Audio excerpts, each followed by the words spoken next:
What if the holiest temple ever built wasn't constructed by faithful servants of God, but by screaming demons bound in chains of holy fire, their tortured labor hidden beneath centuries of lies? The Temple of Solomon, the crown jewel of ancient Israel, the dwelling place of God himself on earth, rising from stone and gold and timber, but according to forbidden texts that were buried, banned, and condemned as blasphemy. Every single brick was laid by the trembling hands of hell's own princes. King Solomon, the wisest man who ever lived, didn't achieve his legendary construction through faith and prayer. He did it through sorcery, through a magic ring that gave him dominion over every demon that crawled from the abyss, and the darkest part is that God himself gave him that power. This isn't some medieval fairy tale or fantasy fiction. This is documented in ancient Jewish mysticism, in texts that religious scholars desperately try to erase from history. The Testament of Solomon reveals a king who didn't fear darkness but weaponized it, who turned the armies of hell into his slaves, who tortured fallen angels until they begged for mercy. And the temple they built, the most sacred structure in Judaism, was constructed by the very forces God supposedly cast out of heaven. So how did Solomon get this power? What was this ring engraved with God's secret name? Which demons did he enslave, and what horrors did he unleash to force them into obedience? The answers are more disturbing than you could imagine, and they've been hidden for a reason. Chapter 1, the Ring of Solomon. The story begins with a child dying in darkness. According to the Testament of Solomon, when the young king received God's command to build a temple, he assembled thousands of workers, craftsmen, and architects. The construction began with great enthusiasm, but something was wrong. Every night, the progress made during the day would mysteriously vanish. Stones would crack, foundations would crumble. Tools disappeared into shadows. Workers began whispering about cursed ground, about something watching them from the darkness. Then the chief architect's son started wasting away. The boy grew weaker each day, his skin turning pale, his eyes hollowing out like he was being drained from the inside. Solomon questioned him, and the child confessed through trembling lips that every night after sunset, a demon came to him. The creature would steal his food, his wages, and suck the life force from his right thumb, leaving him more hollow, more empty, until soon there would be nothing left. The demon had a name, Orneus, and he wasn't just tormenting one boy. He was sabotaging the entire construction of God's temple. Now, most kings would have called priests, performed rituals, maybe abandoned the site altogether. But Solomon was different. He didn't ask God to remove the demon. He asked for the power to control it. And God answered through the archangel Michael. Michael descended carrying a small golden ring, and engraved on its surface was the seal of God, a mystical symbol containing the ineffable name, the true name of the Almighty, that no human tongue could speak without shattering reality itself. The angel handed Solomon the ring and said, "With this seal, you shall bind all demons and command them to build the temple." Think about what that means. God didn't offer protection. He offered domination. This wasn't about driving evil away. It was about enslaving it, about turning hell into a workforce. Solomon took the ring and gave it to the dying boy with simple instructions. When the demon comes tonight, press this seal against his flesh. The boy waited in terror as the sun set, and when Orneus materialized from the shadows, the child lunged forward and pressed the ring against the demon's chest. The effect was immediate and brutal. Orneus shrieked, not in rage, but in agony, as the seal burned into his essence like a brand searing into skin. The demon collapsed, writhing, unable to escape, unable to resist. The ring didn't just hurt him, it bound him, chained his will to Solomon's command. When the boy brought Orneus before the king the next morning, Solomon stood face to face with a creature of pure darkness, and he felt no fear. He interrogated the demon, demanding to know everything. What are you? Where do you come from? What powers do you have? And Orneus answered, because he had no choice. The demon revealed that he belonged to a vast hierarchy, that he served under princes and lords of hell, that demons existed in structured legions with specific purposes. Orneus himself was a demon of distraction and decay, assigned to drain humans of vitality and sabotage divine works. But he wasn't the strongest, not even close.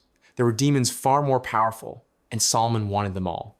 He commanded Ornius to bring him Beelzebub, the prince of demons, the lord of the flies, the fallen angel who ruled over every unclean spirit that plagued humanity. Ornius trembled at the command, because summoning Beelzebub meant calling forth one of the most powerful entities in existence, second only to Satan himself. But the seal compelled him, and he had no choice. Beelzebub appeared before Solomon in a form of terrible majesty, wings blackened and burning, his presence filling the room with the stench of sulfur and rot. He demanded to know why a mortal dared summon him, but Solomon simply raised the ring, and Beelzebub's defiance shattered instantly. The prince of demons fell to his knees. Solomon interrogated him with cold precision. "What is your purpose? What powers do you hold?" And Beelzebub confessed everything. He admitted that demons ignite wars, corrupt kings, spread disease, provoke murders, and feed on human suffering. He admitted that his legions were responsible for every atrocity since the fall of man. But despite all his terrible power, Beelzebub was helpless before the ring.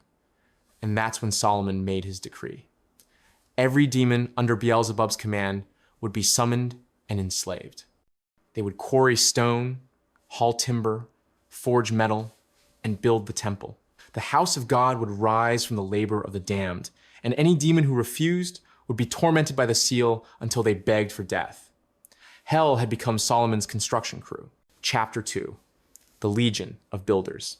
With Beelzebub bound, Solomon's power became absolute, and one by one, the princes of hell were dragged before him in chains of holy fire. These weren't minor spirits or shadowy whispers. These were ancient entities of immense power, each governing a specific domain of corruption and suffering. First came Asmodeus, the demon of lust and rage, the same creature who murdered 7 of Sarah's husbands in the book of Tobit, strangling them on their wedding nights before they could consummate their marriages. When Solomon summoned him, Asmodeus appeared wreathed in flames, his form shifting between man and beast, his eyes burning with fury. He refused to kneel. He spat curses at Solomon, mocking the idea that a mortal could command him. But Solomon pressed the ring forward, and Asmodeus screamed as the seal burned into his essence. The demon fell, broken, and Solomon asked him coldly what his purpose was. Asmodeus answered, through clenched teeth, that he existed to ignite desire that destroys, to poison love with obsession, to turn passion into violence. He thrived on the ruin of marriages, the corruption of the faithful, the slow decay of human connection. Solomon didn't care about his philosophy. He ordered Asmodeus to shape clay and bake bricks for the temple's foundation. The demon of lust, on his knees in the dirt, making bricks for God. Next came Lixtetrax, a wind demon who stirred storms and shattered ships at sea. His voice was the howl of hurricanes, his presence a suffocating gust that extinguished torches and rattled the walls. Solomon bound him with the ring and forced him to lift massive foundation stones, blocks so heavy that 100 men couldn't move them. The demon who destroyed fleets was reduced to a living crane. There was Ephippus, a sea spirit who capsized vessels and drowned sailors for sport. Solomon enslaved him to haul water and mix mortar, condemning a creature of the ocean depths to the monotony of construction labor. Another demon, Kunopagos, appeared as a massive horse with the voice of a man. He caused shipwrecks by generating violent waves. Solomon bound him and made him drag timber from distant forests. The demon's strength turned against his will. Then came Onoskeles, a female demon with the legs of a mule who seduced men in their sleep and strangled them in the throes of passion. She appeared before Solomon beautiful and terrifying, her lower half twisted and bestial. When she tried to use her seductive powers on the king, Solomon rebuked her with the ring, and she collapsed, stripped of all allure. He condemned her to spin hemp into ropes every single day, and when she resisted, he threatened to hang her with the very ropes she wove. One by one, 36 demons were summoned, each corresponding to a constellation in the zodiac, each representing a corrupting influence over humanity. There was a demon of headaches, a demon that caused kidney disease, a demon that afflicted the eyes with blindness, a demon that brought fever and chills. Solomon documented every single one, recording their names, their powers, and most importantly, the angels and holy names that could nullify them.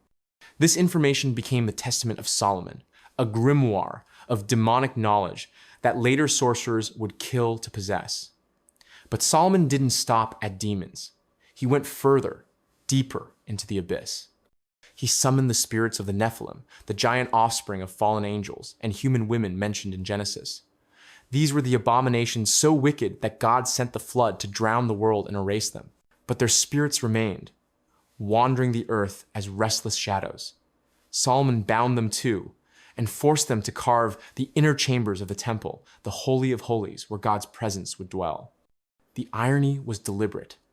The most sacred space in existence, built by the hands of the most unholy. And Solomon's cruelty didn't end with enslavement. He punished disobedience with calculated brutality. When one demon refused to work, Solomon had him buried alive beneath the temple's foundation, entombed in stone, screaming for eternity as the structure rose above him. Another demon who tried to escape was chained inside a bronze pillar and left to burn in magical fire that never consumed, but never ceased. The king's methods were surgical, efficient, and utterly merciless. He didn't just break demons, he erased their will entirely. Chapter 3. The Queen of Demons. But the darkest chapter of Solomon's reign came when he summoned the Queen of Demons herself, Lilith. In Jewish mysticism, Lilith wasn't just another demon. She was the first woman created equal to Adam before Eve ever existed. According to legend, Lilith refused to submit to Adam, refused to lie beneath him, refused to accept her place in the order God had decreed. So she spoke the ineffable name of God, sprouted wings, and fled the Garden of Eden. God sent 3 angels to retrieve her, Senoi, Sansanoi, and Semenjolof, but Lilith refused to return. She chose exile over submission, and in her rebellion, she transformed. She became the mother of demons, the bride of Samael, the dark goddess who strangled infants in their cribs and seduced men in their dreams, draining their life force and birthing armies of shadow children. When Solomon summoned Lilith, he knew he was calling forth something far more dangerous than Beelzebub or Asmodeus. Lilith wasn't just powerful, she was primordial, woven into the fabric of creation itself. She appeared before Solomon not as a monster, but as a woman of unbearable beauty, her skin pale as moonlight, her eyes black as the void, her hair flowing like smoke. She radiated seduction and death in equal measure. Solomon commanded her to kneel, but Lilith only smiled. She told him that she was older than his God's temple, older than his kingdom, older than the ring he wore. She had been speaking God's name when Solomon's ancestors were still dust. But Solomon didn't flinch. He raised the ring, and the smile vanished from Lilith's face. The seal burned, and for the first time since her exile from Eden, Lilith screamed. She fell to her knees, her wings shattering into ash, her power crumbling under the weight of the ineffable name. Solomon interrogated her, demanding to know her purpose, and Lilith confessed with venom in her voice that she existed to punish the bloodline of Eve, to kill the children of the woman who replaced her, to remind humanity that rebellion has a price. She admitted that she prowled the night, hunting newborns, suffocating them in their sleep, unless their parents protected them with amulets bearing the names of the 3 angels who pursued her. Solomon listened, unmoved, and then he gave his command. Lilith would serve him like all the others. But her task was different. Solomon didn't need her to build, he needed her to guard. He bound Lilith to the temple itself, chaining her essence to its foundation, turning the mother of demons into a spiritual sentinel. She would protect the temple from rival sorcerers, from enemy kingdoms, from any force that sought to defile it. Lilith, the queen who defied God, was now a slave protecting God's house. The humiliation was absolute. But Lilith whispered a prophecy before her binding was complete. She told Solomon that the ring's power came with a price, that dominion over hell would corrupt him, that he would fall just as she had fallen. She said that his wisdom would turn to madness, his wealth to ruin, and that the temple built by demons would one day burn to ash. Solomon ignored her. He sealed her into the stones, and her laughter echoed through the construction site like a distant storm. Chapter 4. The Fall of Solomon. The temple was completed in 7 years, and it was glorious beyond imagination. Walls of white stone and cedar wood inlaid with gold, pillars carved by demon hands, so perfect they seemed to defy physics. The Holy of Holies gleamed with the Ark of the Covenant, and the presence of God descended as a cloud that filled the chambers. It was a masterpiece, a wonder of the ancient world. But Lilith's prophecy was already unfolding. Solomon's power over demons had given him control, but it had also opened a door he couldn't close. The more he used the ring, the more he craved its power. He began summoning demons not for construction, but for knowledge, demanding they teach him forbidden secrets, hidden arts, the mysteries of the cosmos. And they obeyed because they had to. But with every answer, Solomon drifted further from the God who gave him the ring in the first place. The Testament of Solomon describes how the king's obsession grew darker. He commanded demons to bring him treasures from distant lands, to spy on his enemies, to manipulate the hearts of foreign rulers. He used Asmodeus to ignite lust in the daughters of kings, bending entire kingdoms to his will through seduction and scandal. He used Ornius to sabotage rival nations, draining their leaders of vitality until they collapsed into madness. Solomon became drunk on power, and the demons knew it. They whispered to him in the night, subtle suggestions, planting seeds of pride and corruption. They told him he was greater than any king, wiser than any prophet, that even God himself had given him dominion because he deserved it. And slowly, Solomon began to believe them. Then came the women. The Bible mentions that Solomon had 700 wives and 300 concubines, many of them foreign princesses from nations that worshipped other gods. And those gods, according to the Testament, were demons. Solomon's wives brought their idols into Jerusalem, erecting altars to Ashtoreth, Chemosh, and Molech. And Solomon, the man who enslaved hell, the king who commanded Beelzebub, allowed it. The ring that once bound demons now sat idle on his finger as he bowed before their altars. Some legends say that Solomon lost the ring, that a demon tricked him and stole it, taking his form and ruling in his place, while the real Solomon wandered as a beggar. Other versions say he willingly gave up the ring in a moment of arrogance, believing he no longer needed it. Either way, the result was the same. Without the seal, Solomon's power vanished. The demons he had enslaved were freed, and they took their revenge. They tormented his kingdom, spreading plagues and madness. They whispered blasphemies into the ears of his sons, ensuring that the kingdom would fracture after his death. And Solomon, the wisest man who ever lived, died in disgrace, his empire crumbling, his temple destined for destruction. The first temple, built by demons, was destroyed by the Babylonians in 586 before the Common Era. It burned, just as Lilith had prophesied, reduced to ash and rubble. The second temple was built centuries later, but it too fell, destroyed by the Romans in 70 of the Common Era. Both temples, gone. But the Testament of Solomon survived, hidden in monasteries, copied by secretive scribes, studied by mystics and sorcerers who sought the same power Solomon once wielded. The text was declared heretical by early church fathers, too dangerous to be included in the Bible. It revealed too much: the names of demons, the methods of binding them, the proof that God's chosen king had dabbled in the darkest magic imaginable. Yet the story endured because it asked a question that no one wanted to answer. If God gave Solomon the power to enslave demons, does that mean God sanctioned sorcery? If the holiest temple was built by the hands of hell, what does that say about the nature of holiness itself? And if the wisest man in history fell to corruption despite his divine gifts, what hope is there for the rest of us? The Testament of Solomon doesn't provide comforting answers. It reveals a world where the line between holy and unholy is razor thin, where even kings blessed by God can become tyrants, where wisdom can rot into madness. It's a warning wrapped in a legend, a story about power and what it costs. Because Solomon had everything: wisdom, wealth, dominion over heaven and hell, and he lost it all.